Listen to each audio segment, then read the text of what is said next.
তোরা ভাই গু খা, তোরা গু খাইয়ে মর। এ কসি ভাই একটু সত্যি কথা কবি, তোরা আসলে খেলতি কেত্তি যাস, তোরা একটু কাজে কেত্তি খেলতি যাস ভাই, জেনুইন জেতা ম্যাচ। তোরা হারিয়ে যাবি তাহলে শুরুর থেকে হারিয়ে যাওয়ার মতো খেলা কর, শুরুর থেকে যে খেলা দেখালি জিতে যাবার মতো খেলা, একদম জিতে যাবো। সাইফ ছাড়া আর কিটা ভালো খেলেছিস ক? 160 রানে আটকানো গেছে ভারত রে, যেখানে 200 রান হওয়ার কথা। তোরা ভালো বোলিং করলি ঠিক আছে ভাই, তা তোরা মিডিল অর্ডারে কি ব্যাট করলি ভাই? দেশের মান সম্মান কি রাখলি? জেনুইন ভাই জেতা রান ইন্ডিয়ার 250 হোক, তোরা ফার্স্টের হারিয়ে যাক। 160 রানে আটকালে আমরা গর্বে বুক ভরে যাই যে 160 রানে আটকে ফেলেছি, এবার আমরা কনফার্ম জিতবো না যখন সেটা ঠিক আছে, তাহলে শুরুর থেকে হারিয়ে যাওয়ার মতো খেল কেন ভাই? কেন এই বাংলাদেশের মানুষের আবেগ নিয়ে কেন খেলতে হবে?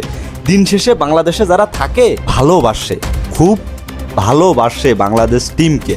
আজকে তোরা যখন এই হারলি না, তখন এই মানুষ আবার ঠিকই বলবে সাকিব হলি জিততো, সাকিব হলি জিততো, সাকিবের নামটা তো তোরা মুছতে চাচ্ছিস, তাই এইসব ম্যাচ তো জিততে হবে, কনফার্ম জিততে হবে না? তা তোরা কি করলি ভাই মাঝখানে? যে এই হৃদয়, এই যে শামীম মানে ভাত শামীম, এই যে জাকির, এই কালা জাকির করলো কি? মানে এ কোন ম্যাচ ভালো খেলবে? ওর যে একটা ফিনিশার, আচ্ছা ওরে অধিনায়কত্ব দিল কে? ওর থেকে কি আর ভালো ভালো মানুষ ছিল না অধিনায়কত্ব? সব ঠিক আছে ভাই, ওটা ফ্যাক্ট না। তা তোরা মাঝখানে করলি কি ভাই? মান ইজ্জত সব ভাসিয়ে দিলি, সব ভাসিয়ে দিলি। জেনুইন জেতা ম্যাচ ভাই, এই ম্যাচ বাইরে থাকে না। আজকে তোদেরকে সবাই বলবে রাজাকার, যে তোরা পাকিস্তানের ফাইনালে উঠি দেওয়ার জন্য নিশ্চিত হারিয়েছিস ভাই। এটা মানে নেওয়া যায় না। তোরা হারবি ঠিক আছে, তা শুরু থেকে হারার মতো খেলা কর। সাইফে যদি একটা খেলোয়াড় সঙ্গ দিত, একটা, ম্যাচটা জিতে যাই কনফার্ম।